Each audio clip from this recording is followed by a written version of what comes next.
Hello and welcome to the end of week trading session right here in Lagos, Nigeria. Here's what's coming up in the next 55 minutes.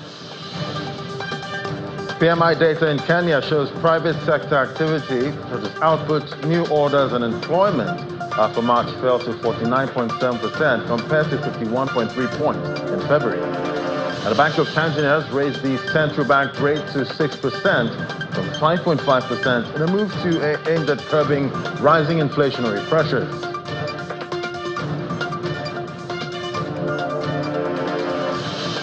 Plus, gold pauses record rally ahead of U.S. jobs data.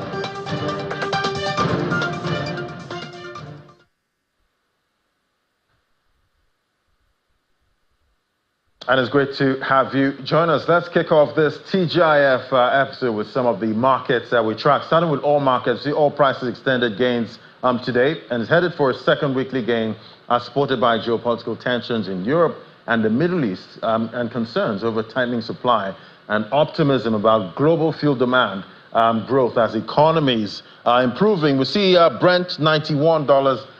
14 cents a barrel in the last trade, 0.5% up, while the U.S. crude version WTI crude that's traded at $86.96 a barrel, 0.4%. Both benchmarks settled at their highest since October. That was yesterday, so we're still seeing that bullish momentum right there in the oil market. Let's get a check on the metals market now. We see gold's five-session record surge, which set the metal on track for its third straight weekly rise, came to halt today as market focus shifted to U.S. non-farm payrolls data that's coming up. And we see gold is still up though, but $2,300 per ounce. And silver, on the flip side, is down 1.09%. We see a pullback there, $26.95 an ounce. And palladium there, 2.14% down, 1,019. So we're still seeing bullish sentiment, but gold not continuing to stay above the last high that we got last time. So other stories now, the global travel and tourism sector will inject about $11.1 trillion into the world's economy at the end of this year. And that's according to a new report by the World Travel and Tourism Council, that's WTTC. In its latest findings, the WTTC mentioned that despite economic uncertainties and geopolitical shifts, the travel and tourism sector demonstrated resilience in 2023, injecting nearly $10 trillion into the world's economy, and that's equivalent to 9.1% of the global GDP. The WTTC also forecasts that the travel sector will rake up to $16 trillion for the global economy by 2034, with 449 million people employed in the sector, representing 12.2% of the global workforce. Currently, the travel sector supports nearly 348 million jobs globally, an increase of over 13 million jobs compared to 2019. And yet, still about all the issues right now in the manufacturing sector in Nigeria. See, the Manufacturers Association of Nigeria says its members lost about 1.5 trillion naira to the country's forex-related challenges in the last 6 months.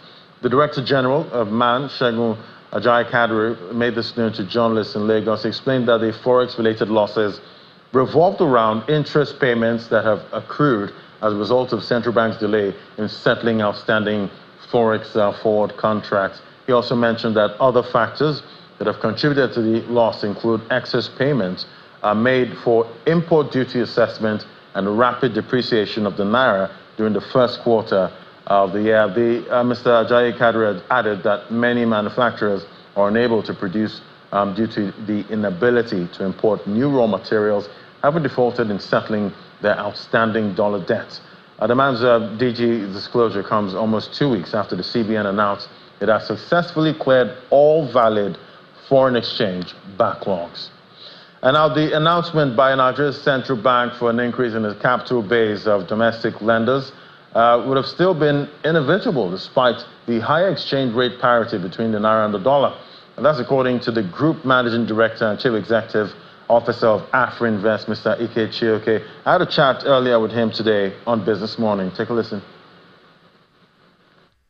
Said we are not going to be including retained earnings as part of your capitalization. And, you know, there are all sorts of discussions around what is really contained in retained earnings.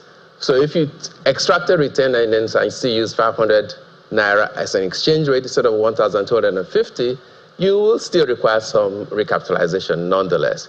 And I think that vicariously, perhaps, where the monetary policy authorities are going is to actually invite the private sector to join them in that battle to restore the Nigerian economy. Because if the banks are also looking for capital and the government is looking for capital, then everybody will be singing from the same hymn song. Thing is to say we're probably recovering from trauma as an economy. And the economic management team have a lot of work cut out for them, both on the fiscal side as well as on the monetary side. And the central bank is doing a yeoman's job trying to control the excesses of the former central bank, as you all know. And so that's part of that direction. But the catalyst will be where what then translates into the economy, into the real sector. And you know, the banks act as a sort of an engine to lubricate the economy. Yeah, and according to the National Center of AfCFTA, Nigeria is to begin the formal export of locally produced commodities to South Africa, Rwanda, Cameroon, and Kenya from this month under the Guided Traded Initiative of the African Continental Free Trade Area. Well, let's get a sense of how this is going to play out. Joining us now is Wafai Samuel, Acting Director General, Nigerian American Chamber of Commerce, joining me right here in the studio. Great to have you. Thank you very much, Ladi. I'm very honored and pleased to be here. Fantastic. It's great having you. And it's been a long time coming. You know, we've been wondering when Nigeria will start to take advantage, of this AfCFTA trade bloc. So from starting to refine our oil, at this time, we're now looking at joining and actually making use of the AfCFTA. How are you seeing this at this time? I mean, like you have mentioned, it's a dream come true. It's long overdue. It's a good thing that not just Nigeria, but several countries in Africa, more than 50 countries in Africa, are looking at maximizing the impacts and gains for AfCFTA. You have also said that Nigeria needs to diversify its economy, move from being an oil-producing country to more or less a commodities producing country, focus on agriculture, focus on mining, other sectors, power generation, power itself, away from oil and the process of oil and gas, because indeed no country in the world who have become first world or who have become global economies, who have become so industrialized, have focused mainly on oil. They're focused on several other sectors. But now looking at AfCFTA, how ready is Nigeria? Because in the past we had complained critically about AGOA. We had complained that we did not maximize the benefits of AGOA, or we are not maximizing the benefits of AGOA as much as we're supposed to. AGOA comes to an end in 2025, and there's a clamor. A lot of entities, a lot of institutions, persons are clamoring for the U.S. government to extend the life of AGOA beyond 2025. So for AfCFTA has fully kicked off, and a lot of other African countries are keen into it. It's an opportunity for Nigeria to key into it. But now for Nigeria to key into the benefits of AfCFTA, some factors have to be put in place, from the strengthening of our infrastructure sector. When you talk about infrastructure sector, you're talking about roads, you're talking about railways, you're talking about the ports, you're talking about the energy facilities, to name a few of that, away from strengthening our infrastructural sector to policy coordination. A lot of times, so many countries, so many governments across the continent have complained so much about policy somersaults. So you have a government who is in power for like 4 years, and immediately after 4 years, another government is coming with an entirely new policy framework. So there has to be a bit of that policy coordination. What are the neighboring countries doing? Let's say Togo, Benin Republic, Ghana. How can we possibly what's the word now? How can we possibly intensify our cross-border trading? How can we possibly simplify the processes that are involved in our cross-border trading, amongst others? Monitoring and evaluation also has to be put in place. So who is our representative from Nigeria at the AfCFTA? Who are the persons representing the country from the Ministry of Trade, to name a few? How is the monitoring and evaluation process being coordinated? So all of this and more are some of the factors that Nigeria and several other African countries should consider putting in place before. As it stands, these issues have not been addressed. I do not think, to the best of my knowledge, I do not think for Nigeria specifically these issues have been addressed. To a reasonable extent, I still feel so many African countries are scrambling and struggling to understand the context of AfCFTA. So AfCFTA is very simple. I mean, free liberalization, meaning you're exporting your goods and services across the continent on almost zero tariff. Whereas, as we speak right now, if you're transporting goods from Nigeria to Benin Republic, Nigeria to Togo, you understand the clumsiness, you understand how cumbersome it could be around the borders, across the borders. So with AfCFTA, a lot of these border rules and laws are minimized to the barest minimum. A lot of these rules are minimized. And then for tariff, you're paying little or nothing as long as your goods measure up exportable standards. And then we talk about intra-African trade. At so many African countries, that's one of the problems we have. We trade more globally. So we trade more with other countries. I'm a huge advocate for the US because I work for the Nigerian American Chamber of Commerce. But away from the US markets, we trade more with European markets, Asian markets. We do a lot with China. Why can't we trade in between? Why can't we trade within ourselves? Because we've heard that conversation, a lot, that argument that Africa should try and trade with Africa, at this time. But looking at the issues you also mentioned at this time, we've seen most of the major African economies struggling with their currency at this time. That's against the dollar. We've seen the situation in Nigeria right now, even though we're seeing the Naira, kicking off the second quarter quite strong. But we see, the Egyptian pound that has been devalued. South Africa, they're also having their issues, with currencies at this time. So talk to me about how AfCFTA plays into this currency issue. Do we still have to trade with the US dollar? I mean, that's a subject matter that has been reviewed tremendously by the AfCFTA Secretariat, and they're still talking about it. At this moment, I can categorically say that Africa, or let me say West Africa, for instance, we don't have a common denominator. So we don't have a single trading currency, just like, America has the dollars, the US has the pounds, euros. For Africa, we don't have that. And it's been a long time coming. We've been having these conversations on how Africa can possibly trade with a single currency. But the realistic response to your question is that at the moment, in the meantime, that is not feasible. We've not even started the conversation on how we can possibly maximize the gains of AfCFTA. Talk more of talking about how we can possibly trade with one currency. So for me, I would say as a trade expert, as an advocate for seamless trade, advocate for intra-African trade, it's okay to trade with the dollar. It's okay to trade with the CFA, Cameroon, French-speaking countries, as long as the processes are seamless, as long as you're able to conduct these transactions digitally. So for instance, I'll give you a typical example. You're traveling to a nearby country like Benin Republic and they are refusing your Naira. A typical example. If I'm traveling to Benin Republic and in country they're accepting Naira, I don't think I have a lot of challenges in as much as we're not using a single currency.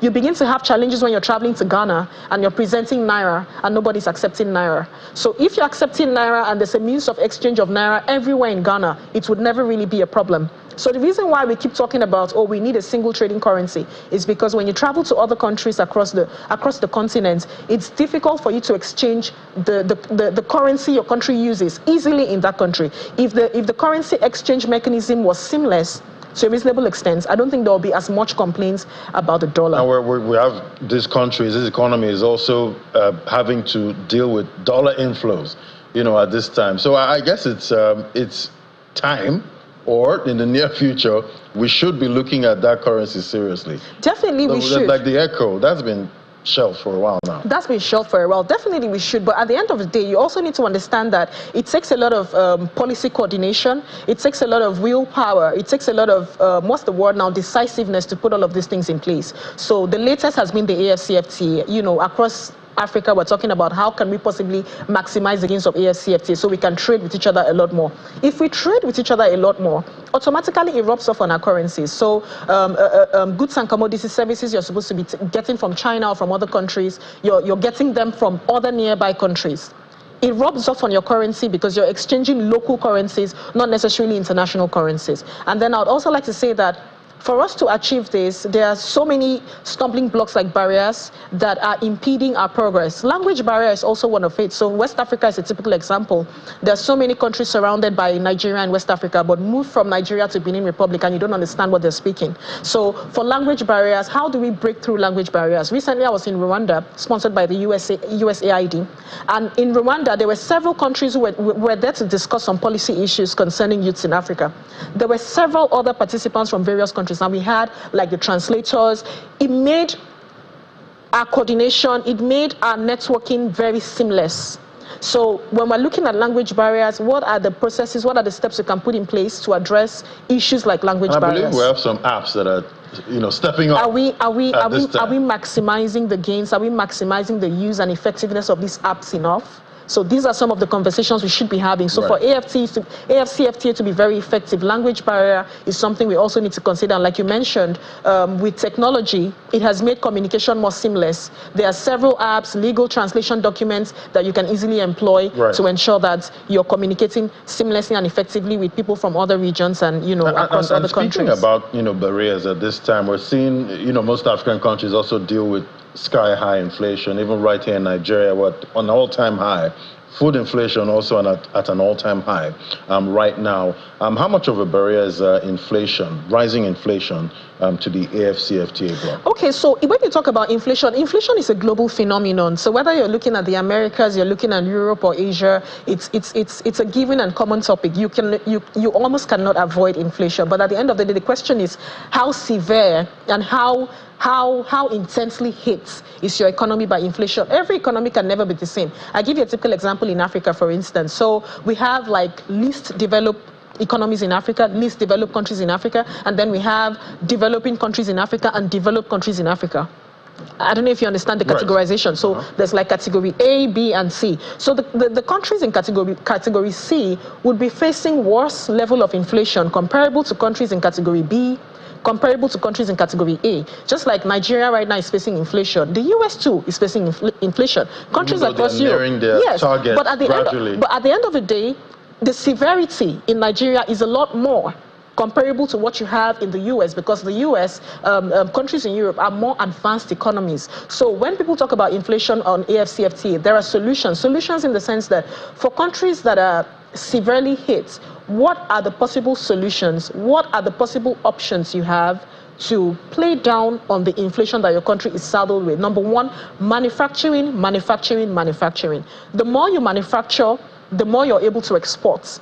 The more you export, the more you gain foreign currency into your market. The more you gain foreign currency into your market, the more jobs you create. So entrepreneurship and innovation is one of the factors and one of the critical characterizations that could play down on inflation. So away from being very export dependent, we need to be away from being very import dependent, we need to be export dependent. So let's grow our agriculture sector, let's grow our manufacturing sector. If we work on our power and electricity, we're going to get more entrepreneurs. I'm talking about electricity. I don't know what band you belong to, but we know the almighty Band A just got a massive, tariff hike, and definitely that's going to play into the manufacturing story. How bad do you think it's going to be? Well, at this point in time, analysts have come up with various opinions. It could go south, and it could go in a good way. It could go left or right. So now, when you look at raising the tariff for electricity, two things. When you raise the tariff, we're getting more electricity.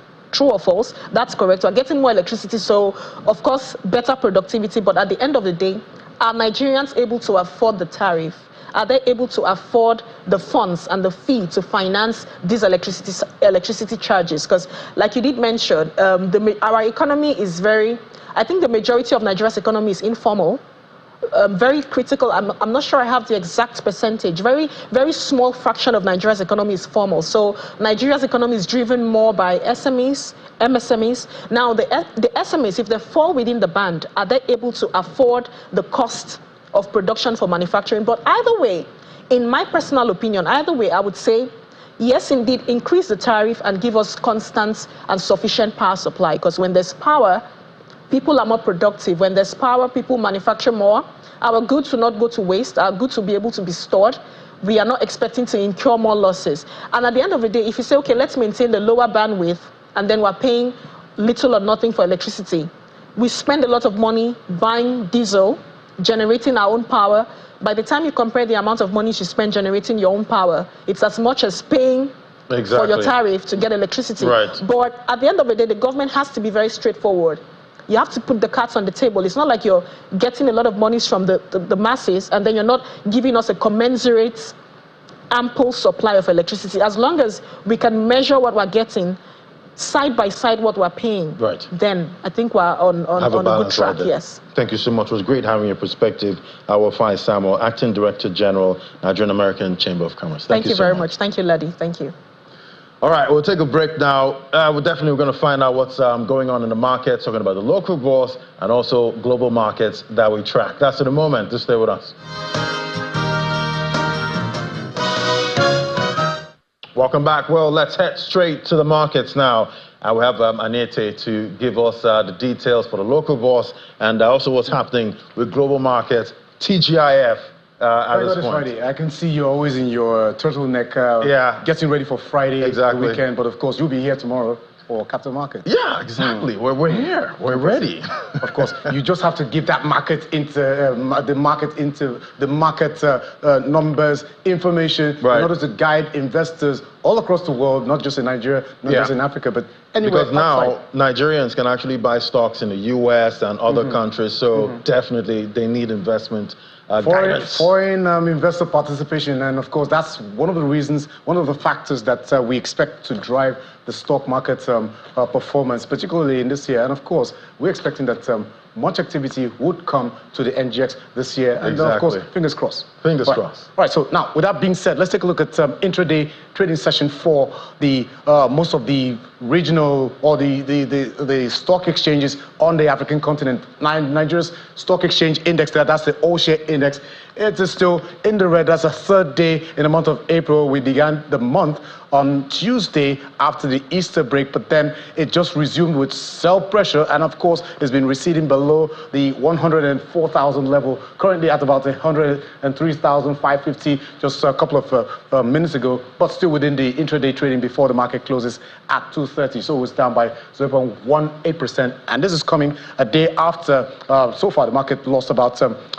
nearly 800 billion, but as of yesterday, it fell by about 200 and nearly 212 billion naira, but more than 200 billion naira was lost from the market. But month to date, the market is still in the red, 0.8%, while year to date, the market is in positive terrain, receded at about 38.7%.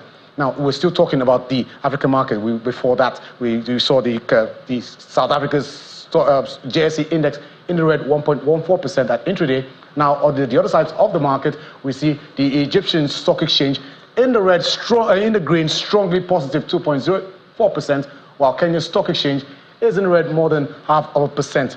Now, let's get more perspective on the equities market, and this is talking about other factors when you look at the first quarter performance of the market. We're in the second quarter. So now let's get a deeper perspective of this. And we have Richard Akimoladu, an equity trader with CSL Stockbrokers, to give us more details about that. Thank you for joining us, Richard. Thank you, Anita, for having me on your program. Okay. Now, my first question. First, we're seeing that the Nigerian stock market, it ended the first quarter quite impressive, although that gain has been reduced from about 39.8% to about 38.7%. But it is still higher than the inflation numbers, which is currently at the headline is CPI at 31.7%. So now, what were the factors that contributed to this significant gain in the first quarter? Oh, thank you, Anita, for that question. As you rightly mentioned, that the NGS ended the Q1 strong, closed the Q1 at about 39.84%. If you compare this to the full return that the market gave last year, where we are almost, we've done quite well in terms of performance. Well, if you look at this performance, is hinged on the fact that sentiments actually drove the market in the first month of the year. We saw a lot of local investors taking position in the market, trying to actually beat inflation and get a good return on their investments. If you remember that at the beginning of the year, the return on fixed income money market instruments were not that attractive. So investors actually embraced the equity market, and we saw the result of that. And also in Q1, we saw a strong listing, if you allow me to say that. We saw Transcorp Power being listed, and that's the second power generating company that was listed on the NGS, and it was well welcome. We saw a quite aggressive demand for that stock when it was listed. And so these are some of the things that actually drove the market in Q1 2024. Okay, so now with that being said, if I'm to go with what's your analysis, what does this indicate about investor confidence in the country when you take a look at other factors such as heightened inflation, as well as currency depreciation, and then the ongoing security challenges? What does really interpret for investors' confidence in Nigeria's economy? So this shows that investors, most of the local investors, as you know, that we've seen a decline in the participation of foreign investors in the market due to the singular fact that we've not seen stability in FX markets, but now we're beginning to see that stability coming in, and they're coming into the country, but actually they are playing in the fixed income and money market instrument for now. They are still on the sideline watching the performance of the equity markets. But we believe that as we go into the year, that we might see them coming back fully into the market. So investor, especially local investor, it shows that they believe in the market. They believe that the market can give them the kind of return they are looking for. And that's what we've seen in the first quarter of the year. Okay, so now that takes me to my my last two questions for you, which is a two-pronged approach. First, we see some financial analysts are pointing that, are predicting that there will be much activity in the Nigerian equities market starting from the second quarter, and this is because of the recent, of course, we saw last week the central bank announcing the recapitalization of the banks, as well as some other reforms. So how is it impacting on the market's capitalization for the quarter, and then what's your outlook for the intraday closing of the markets, for the closing market, for the market's closing performance for today? So the recapitalization for the banks, I think, is a good one. We are going to see a lot of activities. We've seen a lot of banks coming to the market to actually raise funds to actually support their capital base. We're going to see a lot of right issue coming to the market, a lot of merger. So there's going to be a lot of activities in the market, though the timeline is about 2 years, but we'll see a lot of them putting plan in place, and the market is actually waiting for those activities, and the market is ready for that. On the other side, we've seen that rate has been actually going up significantly in the fixed income and money market. We've seen like 2 rate hike by the MPC, and that is not a good one for the market. You see funds actually trying to find their way to where they can get a better return. So we've been seeing movement from like equity, sell down from the equity side, and funds are finding their way to the fixed income where they can get like a higher return. Though the return there is still not still a negative when you compare to the inflation rate. But we know that the market will survive this, and we'll see a comeback. And also, we are expecting that in the course of the year, we will experience more listing in the market. We're expecting more listing to come, and that is going to drive activity in the market going forward. Okay, Richard. So we look forward to your analysis on the market. Of course, we always expect the market to be in the green, but so we appreciate your time on our show. Okay, so that was Richard Akimoladu, equity trader at CSL Stockbrokers, with the intraday numbers and outlook for the markets. Now let's move over to the Middle East, where we see first the United Arab Emirates 2 stock exchanges, the Abu Dhabi as well as the Dubai, all in the red, both in the red at intraday. No thanks to sell pressure by some investors, and this is coming as investors assess the likely path of the U.S. Federal Reserve's concerning interest rates, as well as the March jobs data, which is expected from the world's biggest economy later today. So all of that taken into cognizance is what made the Dubai as well as the Abu Dhabi indexes of the United Arab Emirates to close to trade in the red as at intraday. Now, for the other side of the market, we see both the Saudi Stock Exchange as well as the Qatari Stock Exchange closing in the green, up by 0.66% for the Saudi Stock Exchange and 1.28% for the Qatari Stock Exchange. Now let's move over to the US market, the world's biggest economy, like we all know that, For the Dow Jones Industrial Average, stock futures were in the green, and there are also all the three averages here, the S&P 500 and the Nasdaq Stock Exchange, the tech-savvy Nasdaq Stock Exchange index. They're all at the stock futures are in the green, coming up from the sell-off that we saw on Wall Street on Thursday, and overnight the three major averages, they lost ground, with the Dow Jones Industrial Average falling by 1.35%, recording its worst day since March of last year, and logging its fourth consecutive losing day. But so far, the markets are looking out for the March jobs data, which some economists have projected it to come in at about 212,000 for the jobs data. And then, of course, they're also looking at other factors would be coming into to affect the market. Now let's move over to Asia. In Asia, we've seen the Nikkei leading the losses for most of the markets across the Asian region, and the Nikkei has fallen below the 39,000 points, not just the 40,000 which it had hit, which was the highest since 1990, but then it's now at about 39,992.08%, down by almost 2%. The Kospi index also in the red, 1.01%. The Hang Seng resuming from a public holiday, but it closed Friday session in the red by a tad, 0.01%. For the other sides of the market, we see Australia's Stock Exchange Index also not doing pretty too good.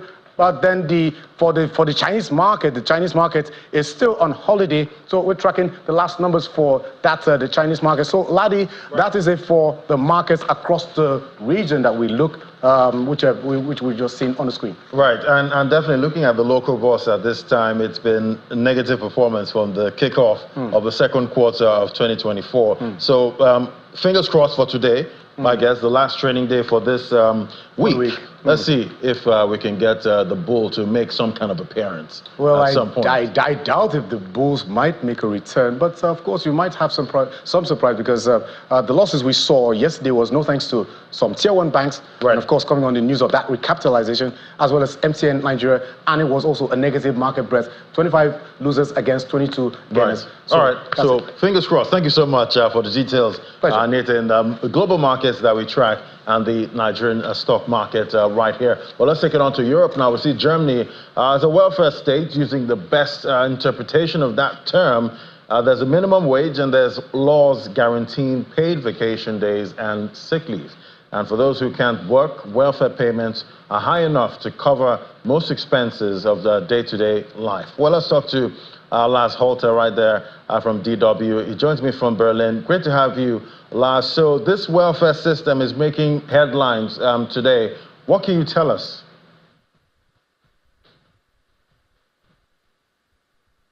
Thanks for having me, Ladi. Well, let's start with a little unofficial holiday. Today is Sozialabgabengedenktag, or Social Benefits Payment Day. That is according to some economic researchers who have calculated that so far this year, everything a worker or employee in Germany has earned is going straight into the welfare system. Let's look at the numbers behind this. 25.9% of what we're making in Germany is going straight into the welfare system, paying for benefits in unemployment, healthcare, or retirement. And that's too much, according to many critics. They're afraid that we'll soon have an existential problem. Young people could be fed up with paying so much to finance benefits for others that they could actually try to escape from the system by way of being self-employed, or maybe switching between jobs in the much less regulated gig economy, or even worse, by leaving Germany and working elsewhere. And then they would no longer pay into the system.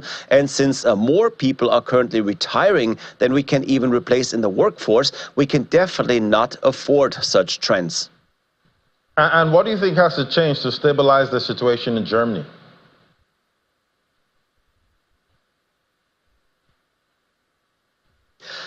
Well, our welfare system has to become cheaper, but that, of course, means that we can't pay these kinds of benefits anymore that we are currently paying. For a little over a year now, we have in Germany what's called the Bürgergeld, or citizens' pay. It pays people in need a higher than before unemployment grant of just over 500 euros per month. Plus, it covers rent and some other expenses. All added up, this Bürgergeld, of course, won't make anyone rich, but it's enough for some people to not even try to find a job anymore. They figured out that by working 40 hours a week, they wouldn't make that much more money, so why even bother? Now, that's led to a bunch of problems, including fewer people willing to fill open positions, and thus even fewer people to keep financing the whole system. So you see, we're in a downward spiral here. On the one side, in Germany, we strongly believe in supporting those who need help because they can't work or have other problems. But the question is, are we supporting them at unsustainable levels? And it very much looks like that is the case, and it's something that the German government will have to reevaluate. And let's look at European markets now. How investors are shaping up today? Well, as usual, it's lots of economic data and interest rate talk, some cautious comments from Fed officials after unconvincing labor market numbers yesterday. So that's pretty much your day-to-day market concerns. But then I found it interesting today that Japan's markets were apparently reacting to an analyst note somewhere that sees a heightened risk of an escalation in the Middle East conflict. He sees a certain nervousness amidst rising oil prices and how they might play into the market's mood. What I find interesting about it is simply the fact that oftentimes we overlook how many factors are playing into the markets. And even though the Middle East conflict, as well as Russia's war in Ukraine and other crises, are going on, and very publicly so, we tend to look at economic data and interest rate policy too much and ignore other items that could have a much bigger effect on all of us.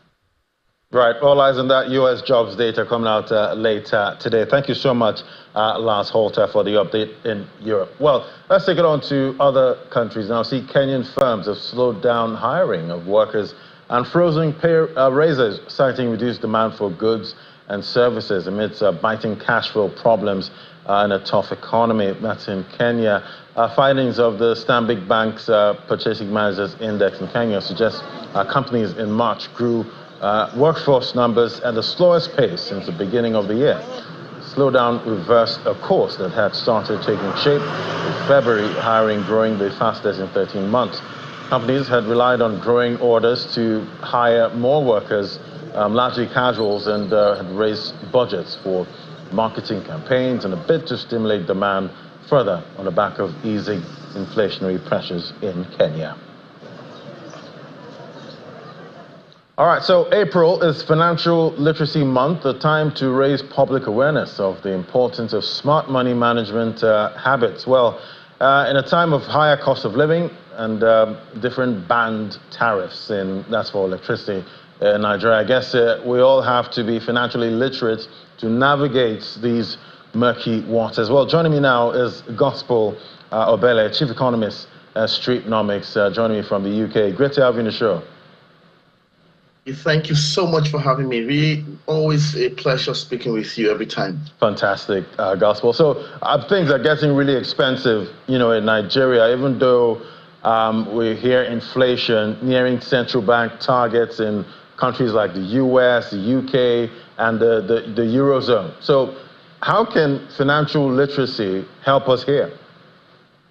Well, I think very broadly, it's not just a Nigerian thing. You have... whilst inflation is probably coming down in many countries like the UK, you still have a huge cost of living crisis where people are really having a hard time to afford the food and basic supplies generally. But, speaking in context to financial literacy, just simply talks about being more aware, personally and commercially aware about the state of your finances. Which talks about primarily your incomes, how much you make, how much you spend as by expenditure. Now, the tricky thing about expenditure is people are always being taught to control expenditure. But when you're in a strong inflationary stricken, vis-a-vis and a very, very high cost of living crisis prone economy like Nigeria and even the UK as well, you realize that sometimes expenses can spiral not because you're not doing what you need to do to curtail it, but because, for instance, the price of bread has gone up, the price of a basket of tomatoes has gone up, so it's taking a larger chunk of your income. So the only block people can literally control and predict is income, all right? Being able to spread, have multiple streams of income, and ensuring that they are, steps ahead of the cost of living crisis. So it's the financial literacy here is knowing fully well that you need to make more money to be ahead of the crisis times we live in, and also doing as much as possible to curtail expenses or live responsibly, whilst you're also exploring strategic routes to grow your investment, hedge against risk, and scale possible prosperity or wealth in the nearest future. And would you say is still this a time you can spend on your wants and believe that God will provide? Well, it's not just enough to believe that God will provide. I mean, hope is good, but sometimes hope is always met in a vacuum, and because nature abhors vacuum, it requires hope to become much more intelligent in its best use, so that hope can be translated to actual results in the lives of people. So in this context, again, people actually need to plan, and people need to get not just plan right now, because planning can be a mix of many things. Many people do not know how to plan. Many people who plan do not really plan with correct information, or they're not realistic enough in the scheme of planning. So it leads us again to a third option, which would mean getting into structured institutions or systems that have proven over time to support people and organize, to support businesses and individuals grow financially, and also scale the work or the value they seek to create. So there are a couple of institutions out there who are constantly doing work around this. For instance, in the Nigerian space, you have 1 or 2, 3 banks that have done pretty well in scaling and powering up businesses and even individuals to help them lead ahead of the curve. So, for instance, you have the Fidelity Bank now that's done a lot of SME day events, and SME empowerment events, tax returns and filing management, bookkeeping and all that, just to ensure that many more people are aware financially, they're literate financially, and they can position so well ahead of the curve. Access Bank has also done quite a lot in powering the arts sector, partnering with institutions within and across borders to fund and give artists opportunity to scale their art and gain value from there. Guarantee Trust Bank has also done a lot in terms of ecosystems building for the food and fashion sector, putting together critical stakeholders of Nigerian businesses who sell food and who make local meals, and that opportunity to scale is an opportunity to grow the bottom line of finances, or the bottom line of income, or generating more consumers and other customers, as the case may be. So generally the concept here is taking that hope or that capability or potential to plan to identify with institutions that can help you bring the best out of that in code planning, and ensure that you're being held accountable, especially as the times we live in evolve. And how do you think Nigerians should be supported? That's vulnerable Nigerians. How do you think it should be supported at this time? Is it just about palliatives and giving a man fish at this point? Yeah. I mean, when it comes to support, there are literally very interesting ways to look at it. And number one, I agree, palliatives are good. I mean, different countries on the earth today, in the world today rather, offer different palliative measures, to support people, especially in these times of increasing cost of living crisis. And palliatives are good. They are a necessary condition to meet. You need to meet people where they are to be able to scale through survival before they can even think of anything else. All right. However, it's important to add another layer of condition to it, which is technically a sufficient condition, which means that we still need to fix the critical drivers of growth and development that power for human prosperity. All right, when human beings or individuals in the country or a context are given the opportunities, the right education, and access to market solutions, all right, to do what they can do best, realize that they begin to thrive easily on their own. So whilst you're giving them the fish, you also need to teach them how to get the fish themselves. All right. So, but it's quite disheartening that in many cases in Nigeria, you hear a lot of brag around palliatives, how much is going out, and we even see them on Instagram. State governments make huge posts and boast about these things, and I realize that it's just like breathing. All right. Do you announce that you want to breathe? You being able to breathe is a necessary condition for you to live. However, to be able to have a productive and well-meaning life, You have to go past just in quote unquote thinking that you're breathing to doing other things that can help you get better. So we need to do more around supporting people, enabling business, access to market solutions, ensuring that people can access finance in a very creative way, vis-a-vis the interest rate hike dynamics now that's happening globally, and then give them an opportunity to scale and build prosperity for themselves.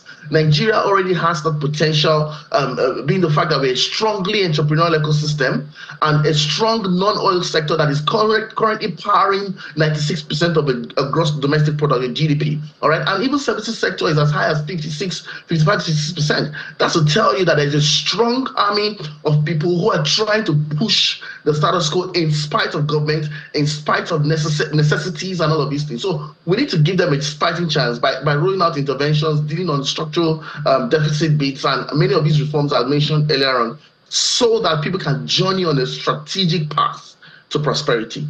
Right, and definitely we keep talking about, government interventions and all of that, but what is the role of corporates at a time like this, in shielding the vulnerable? Yes, I agree. I mean, when it comes to corporate, this is the opportunity for any intentional corporate, to get into the minds of its consumers. Because of the cost of living crisis, many consumers are broken and are down, all right, and are looking for ways to connect with the brands that they trust.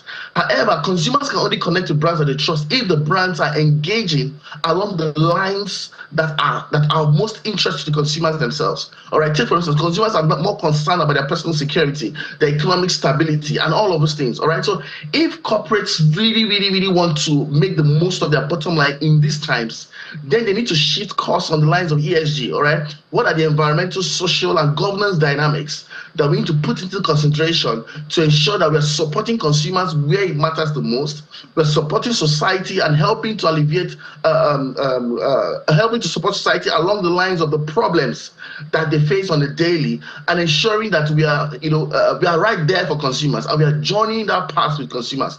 It's the reason why you see some brands keep making the top 100, top 50 global best brands in the world, because they built the element of trust spread around the framework spread around ESG frameworks that has sort of positioned them to connect with community and people in a very strategic and personal way. All right, definitely. Yeah, we're definitely hoping for the best, going forward. Hope we don't have to always throw around, palliatives at this time, or when, these cycles, because the economy goes in cycles. So yes, hopefully, yes, when it gets to that bad time, the cycle, the vulnerable are still protected. Protected, more importantly. All right, thank you so much. It was great having you, Gospel Obele, Chief Economist at Streetnomics. Thank you so much. Thank you. Yeah, bye. All right, let's get a check on all the stories now. We see the Bank of Tanzania has raised the central bank rate to 6% from 5.5%, in a move aimed at curbing rising inflationary pressures in the East African country. By adjusting the rates a little higher, the Central Bank of Tanzania hopes to influence how much money flows through the economy, since the policy rate signals banks how much cheaper or expensive it will get to loan money to them.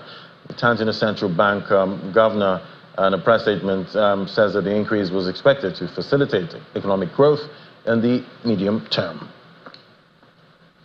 All right, let's get a check on other markets now, and that's talking about the crypto market. We see on the screen, it's a mixture of green and red, but I think the reds have it today, but Bitcoin still holding up quite strong. Bitcoin Cash in the middle here, also in the green, but we see Solana giving up a lot of the profit that we've seen, $172 per coin, down about 7%, but it's majorly red on the screen this Friday. Let's look at the top cryptocurrencies we track. You see still extreme greed, 79 points over 100, showing how investors feel in this market right now. We know it's still been on extreme greed for the longest time, so it's still a very bullish market right now, even though we've seen major pullbacks from the 70,000 level. That's for Bitcoin, 0.77%. That's the jump we're seeing there. BNB, $577, down 1.66%.